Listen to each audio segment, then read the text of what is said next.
The only people who don't want to disclose the truth are people with something to hide. Savage.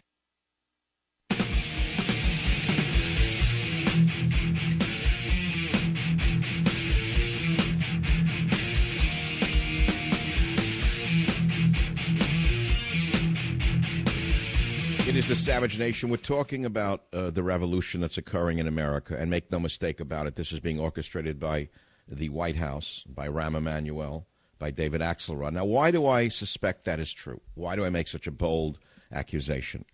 Do you remember what Obama's radical chief of staff at the time, Rahm Emanuel, said, the now mayor of Chicago? He said, "You never want a serious crisis to go to waste." You forgot that, right? Now, that's right out of the Cloward Piven playbook. I wrote about this in Trickle Up Poverty.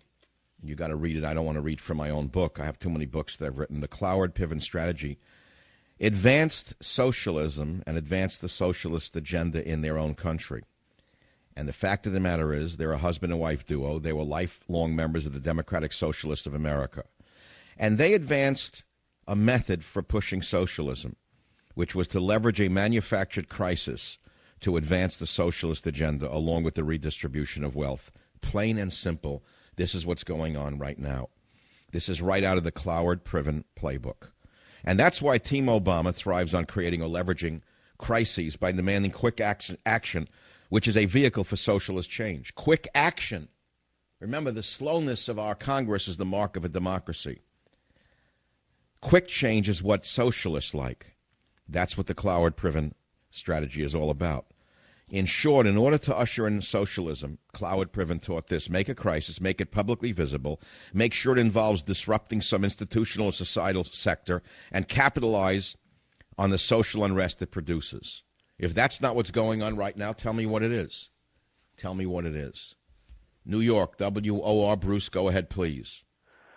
Good evening, Michael. Yes, I'm on WOR, listening on WOR. I agree with you that this is a crisis. However, neither the Republicans nor the Democrats are offering a solution. Wait a minute, hold on now. Which is the crisis? Which is the crisis? People demonstrating in Wall Street in reaction to the wealthy. Let me finish what I wanted to say. When a Wall Street banker takes out millions of dollars while his corporation is losing money, that's a crisis. And neither. All right, so ask yourself, why is it that General Electric, which controls MSNBC, paid no taxes last year? How's that possible? Why are they not? Why are the people not outside NBC headquarters demanding that Jeffrey Immelt be arrested? Tell me why. Tell me why they're focusing on Wall Street. Why aren't they focusing on tax evaders like him?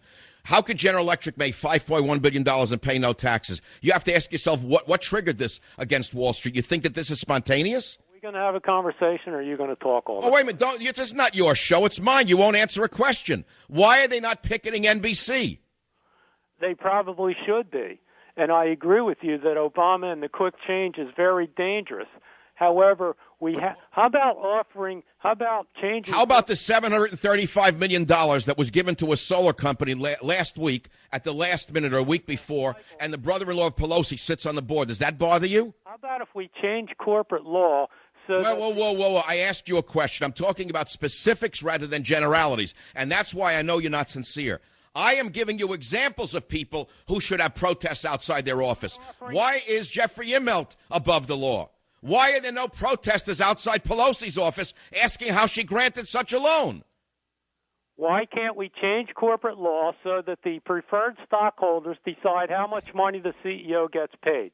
Now, there's a solution. Well, that's an easy one. That's certainly easy to do. How about recalling some of the rules that Bill Clinton took, putting back the controls that Bill Clinton took off, which permitted this wild speculation on Wall Street? Would you go for that, to control Wall Street in that regard? Yes, the Davis-Bacon Act. We need to recall that. Well, I think that it's not the Davis-Bacon Act. I would go all the way back to the Glass-Steagall Act, which your friend Bill Clinton removed in order to let this wild speculation begin. I would then go to the uptick rule, which George Bush removed in order to let the hedge fund thieves take control. So I called for both of these things to be reenacted. The uptick rule, Bush removed it, letting the hedge fund manipulators like Soros make trillions of dollars, in my opinion. And I want to go all the way back to Bill Clinton, who removed the Glass-Steagall Act, which was put in place after the Great Depression to prevent the very thing that's going on Wall Street now. So in that regard, yes, there is a legitimate Wall Street and there's an illegitimate Wall Street. And I think that the illegitimate operators on Wall Street need to be called on the carpet, so to speak. Oh, what happened? Guess he hung up. Did you notice that call, ladies and gentlemen? If you're new to the Savage Nation, here's how it works.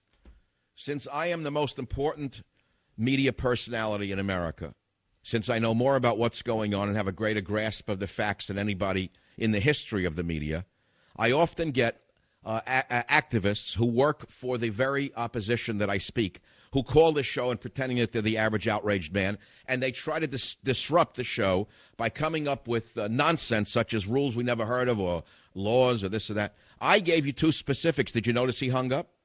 Did you notice that when I said, yes, reenact the uptick rule, reenact Glass-Steagall, which I wrote about in great detail, and trickle up poverty, he hung up.